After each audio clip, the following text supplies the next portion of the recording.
HR에서 수집되는 또 다른 항목을 내 데이터에다가 붙이기 위해서 노력을 해볼 필요가 있는 것 같아요. HR에서 유의미한 질문을 내가 먼저 던지고서 그거를 해결하기 위해서 나한테 없는 데이터들에 관심을 가지고 그 담당자들하고 같이 이야기를 나눠보고, 제가 리더십을 잘 모르지만 리더십에 대해서 공부도 해보고 분석도 해보면서 해석하고, 그러면 이제 내 거에 대해서도 깊어지지만 HR 전체 영역에 대해서도 좀 넓어질 수 있는 것 같아서.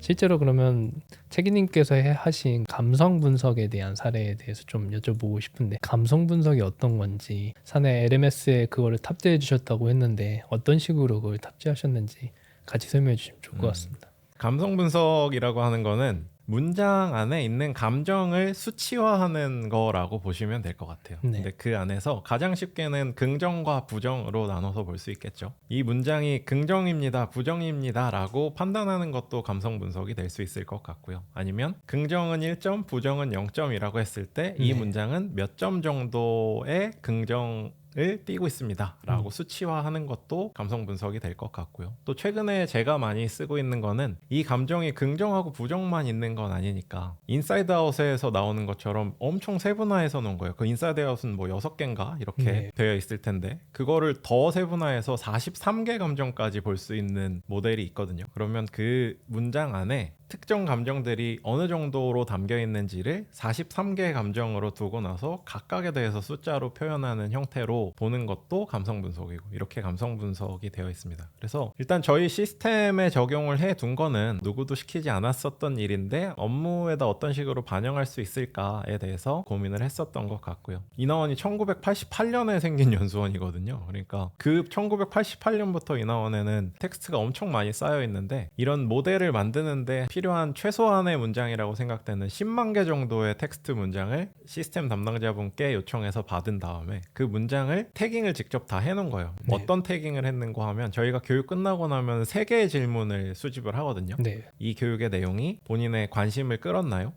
두 번째 질문이 이 내용이 잘 구성되어 있었나요? 세 번째는 교육 내용이 본인의 실제 업무에 도움이 될 것 같은가요? 이렇게 3개의 질문을 객관식으로 5점 척도로 수집을 하고 있는데, 예를 들어 쉬는 시간이 너무 짧아서 힘들었습니다 이러면은 교육의 흐름 측면에서 네. 이 시간이 타이트했다라는 이야기일 거고, 반대로 뭐 오늘 여기서 배운 내용들이 되게 일하는 데 도움이 많이 될 것 같습니다 그러면 이거는 현업에 가서 써먹는 데 도움이 되는 내용이다 라고 객관식 문장이랑 매칭이 될 것 같아서 이 10만 개의 문장들에 대해서 라벨링이라고 하는 작업을 해본 거예요. 그래서 교육이 끝나고 나서 수집이 되면 어떤 객관식 항목에 해당하는 텍스트들이 많이 수집되어 있는지를 1차로 분류를 해놓고 나서 거기에다가 감성 분석을 입히는 거죠. 그러면 이번 교육이 끝났을 때 전체적으로는 이 정도의 긍정의 정도를 띄고 있는데, 거기에서 관심 유발에 대한 항목은 평균 대비 뭐 높다라거나, 혹은 뭐 현업 적용에 대한 부분이 상대적으로 이번에는 좀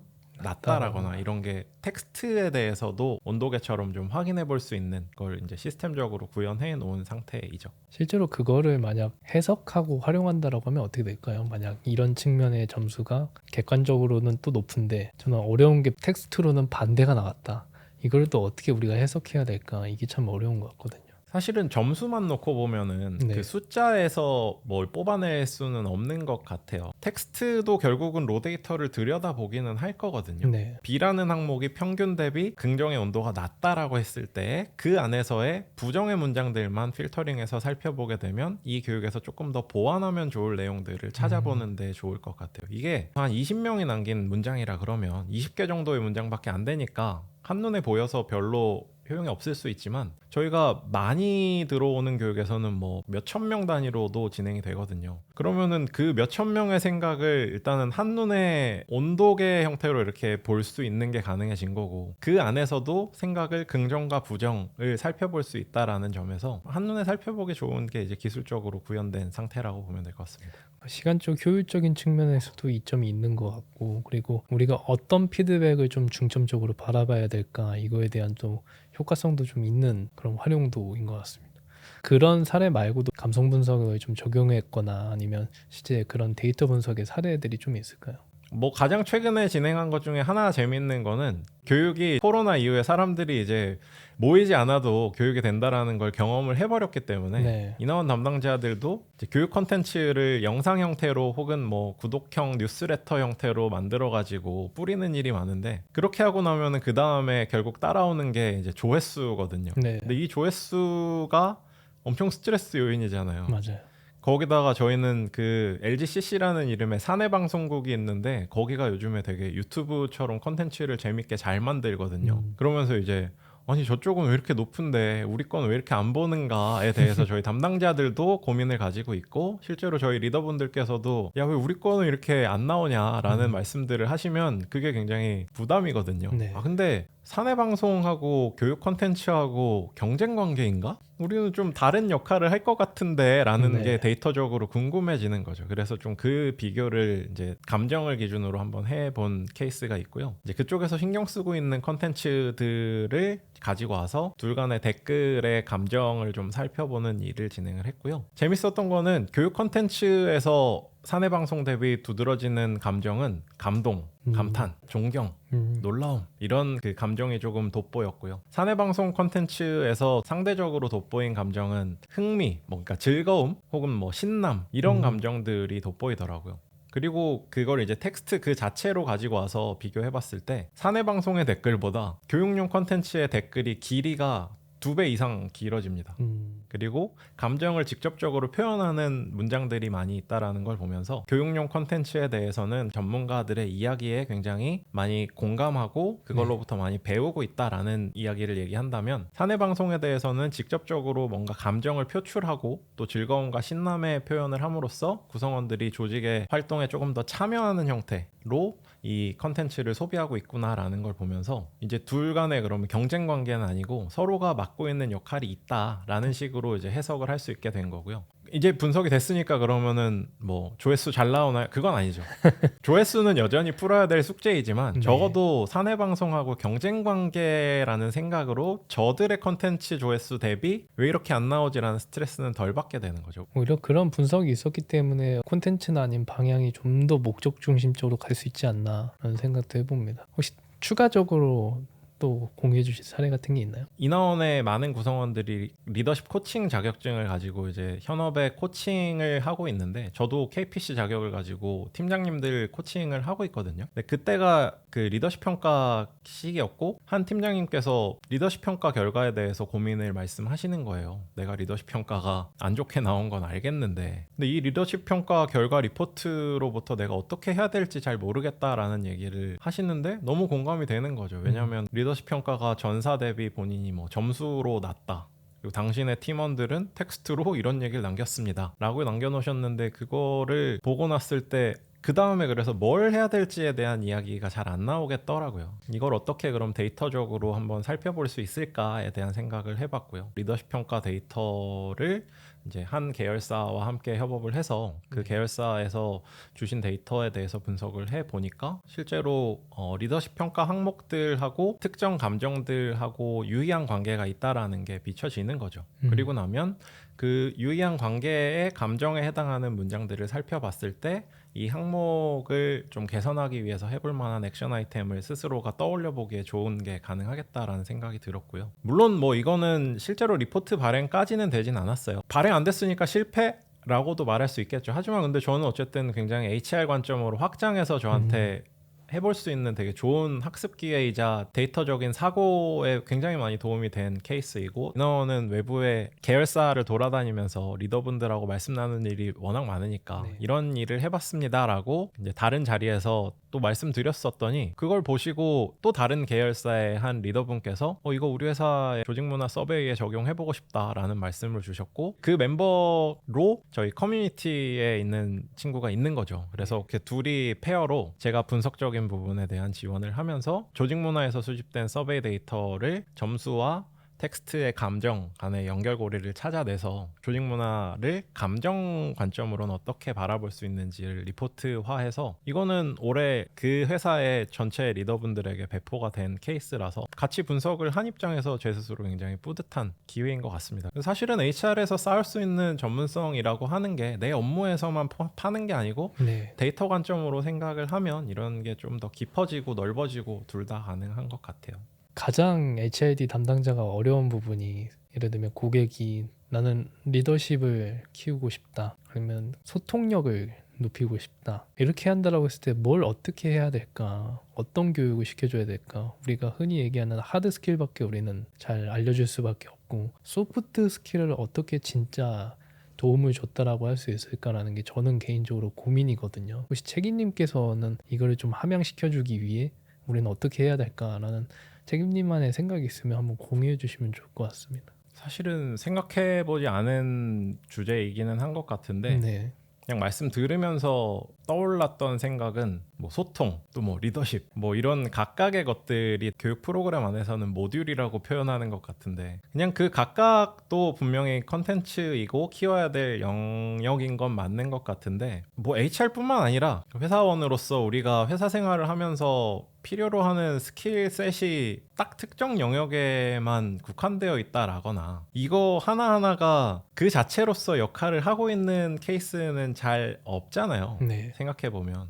그러니까 이것들 간에도 분명히 영향력이 있을 거고 동시에 끌어올려야 될 건데 서로 간의 영향이 어떤지를 확인하기 위해서는 개인을 구성하는 그 각각의 영역에 대해서 좀 살펴보고 그 사람으로부터 수집된 다양한 데이터를 살펴본 상태에서 이 부분이 조금 더 내려앉아 있는데 이거를 끌어올리기 위해서 다른 부분을 같이 자극해 줘야 된다라는 게 가능해질 거고 그렇게 됐을 때 소통이라는 걸 키우기 위해서 소통 교육이 아니라 리더십 교육을 해야 될 수도 있거든요. 그러다 보니까 HRD의 트렌드가 좀 개인화되는 추세인 네. 것 같고 또 그게 단순히 교육 프로그램에서 진행되는 것이 아니고 HR에서 관심 갖는 원온원이라든지 리더를 통해서 구성원들이 생각하고 있는 내용에 대한 파악과 그 수집된 데이터에 대해서 어떤 지원을 해줄 건지까지 이렇게 전체적으로 좀 확장돼서 진행이 되는 것 같아요. 말씀해 주신 것처럼 그래서 정말 트렌드가 개인화로 더 넘어가지 않나 하는 생각도 해봅니다. 넘어가서 HID 담당자의 성과에 대해서 좀 여쭤보고 싶은데요. 책임님께서 생각하시는 성과는 어떤 건지 한번 여쭤보고 싶습니다. HRD의 성과라는 게 좀 어려운 것 같아요. 왜냐하면 저희는 사업 성과가 아니고 그러니까 네. 정량화할 수 있는 게 많지 않고 맞아요. 되게 정성적인 부분이다 보니까 단순히 교육의 만족도가 높습니다라거나 혹은 올해는 엄청나게 많은 차수를 했고요. 그리고 진짜 많은 구성원이 교육에 왔다 갔어요. 그러니까 저 수고했죠? 이게 좀 없어 보이잖아요. 너무. 네. 항상 이게 고민인 것 같아요. 근데 저희도 업무 그 KPI 설정할 때 그런 건 있죠. 경영 방침이라든지 혹은 그거를 캐스케이딩 해가지고 각 부서별로 우리 쪽에서는 이런 식의 새로운 시도를 하려고 한다라는 방향성은 있고 그 관점에서 개별 교육 과정들을 기획하고 어떤 식으로 활용했는지 진행했는지 이런 것들을 결과로서 이제 보고를 하는데 이것 또한 약간 잘못 생각하면 새로운 것만 하는 형태? 약간 일종의 깃발꽂기 싸움 같이 흘러갈 수도 있어요. 이게 정말로 잘된 프로그램이면 그 다음번에 이 교육을 한 번 더 하거나 내년에도 해야 되는 교육일 수도 있고 아니면 그걸 더 잘하기 위해서 개선을 해야 되는 것도 있는데 이런 부분까지 인정을 받아야지 HRD의 성과로서 이제 인정이 될 것 같다라는 생각이 들어요. 그래서 처음에 어떤 식으로 이거를 분석하려고 할지에 대한 고민을 가지고 교육을 진행할 때의 방향성을 분석하기 위해서 수집할 데이터에다 녹여내고 그것들이 처음과 끝에 어떻게 드러났는지를 한번 살펴보고 또 이후에 다음 교육에서 어떤 식으로 개선됐는지를 살펴보는 형태로 이제 저는 정리를 하려고 노력을 하고 시도를 하고 있는 것 같습니다. 근데 다만 이게 실제로 그렇게 평가를 받고 계시나요? 라고 물어보면 네, 저희 리더분께 여쭤봐 주시기 바랍니다. 그리고 또 요새 HID 트렌드 중에 하나가 생성형 AI에 대한 부분이 좀 많이 언급되고 있거든요. 책임님도 혹시 업무하시면서 생성형 AI를 많이 사용하시나요? 네, 뭐 쓰기는 엄청 많이 쓰고요. 그리고 데이터 관련 교육 담당자로서 외부에 뭐 교육이나 세미나 같은 것도 많이 듣고 어쨌든 그런 부분에서 따라가려는 시도는 많이 하고 있습니다. 생성형 AI 관련해서도 블로그나 이제 글을 좀 적어주셨거든요. 혹시 어떤 주제인지 한번 설명 한번 해주시고 어떤 내용인지 알려주실 수 있을까요? 공부를 어쨌든 계속 해야 되니까 네. 따라가기 위해서는 다른 기업들에서는 생성형 AI를 어떻게 대하고 있는지에 대해서 많이 보게 되거든요. 네. 일부 회사들에서 생성형 AI를 엄청 교육을 많이 하고 있는 걸 보면서 우리도 저렇게 해야 되는 거 아닌가라는 고민을 많이 하게 됐었던 것 같아요. 근데 요즘에 드는 생각은 그럴 필요는 없을 것 같다가 그냥 제 개인적인 현재 상태인 것 같습니다. 왜냐하면 지금 이 사용자들이 수면 아래에서 본인들의 업무 효율을 높이고 생산성을 높이는 식으로 쓰고 있기는 한 건 맞아요. 저도 네. 그렇게 쓰고 있으니까. 근데 이걸 통해서 나의 업무의 품질을 엄청나게 높이기 위해서 쓰고 있다 라고까지는 생각되지 않는 게 더 많은 것 같아요. 회사 전체 관점에서 봤을 때는 효율도 좋지만 이게 과연 생성형 AI의 활용으로 효과가 높아진 거냐. 그래서 이게 비용상 성과로 그러니까 우리한테 들어오는 돈으로 연결되고 있는지에 대해서 들어왔을 때 아직까지 그 부분에 대한 검증은 이루어지지 않은 것 같다라는 게 첫 번째 생각이고요. 네. 또 하나는 기술이 너무 빨리 바뀌는 것도 있는 것 같아요. 그래서 네. 지금 제가 만약에 오늘 여기에서 생성형 AI와 관련된 교육을 합시다라고 얘기를 하고 나서 적어도 한 3개월 이후에 프로그램화 돼가지고 저희 구성원들에게 전달이 될 거거든요. 그러면 그 3개월 사이에 사실 기술이 바뀌어 있을 거라서 그러니까 챗GPT가 나은지 클로드가 나은지 모르는 상태에서 뭐 하나의 영역에 꽂혀가지고 그걸 교육 프로그램화하는 거는 조금 조심해야겠다라는 생각을 가지고 지금 생성형 AI를 개인으로서 이렇게 따라가기 위해서 센싱은 하고 있지만 네. 프로그램에다가 그대로 적용하기 위해서 고민하고 있지는 않습니다. 저도 실제로 GPT 활용해보면서 어떻게 보면 효율성 측면에서는 좀 빠르게 잡혀가는 것 같은데 실제로 보고를 할 때 GPT로 보고를 할 수 있냐라고 보면 GPT가 가이드라인과 구조는 만들어줄 수 있지만 실제로 채워야 되는 건 제가 채워야 되다 보니 말씀해 주신 것처럼 그런 좀 한계가 좀 있는 것 같다 뭐 이런 생각을 한번 해봅니다. 그러면 마지막으로 혹시 저희 HR 담당자분들에게 해주고 싶은 이야기나 아니면 HR로서 가지고 싶었던 나누고 싶던 고민이 있으시면 한번 말씀해 주시면 좋을 것 같습니다.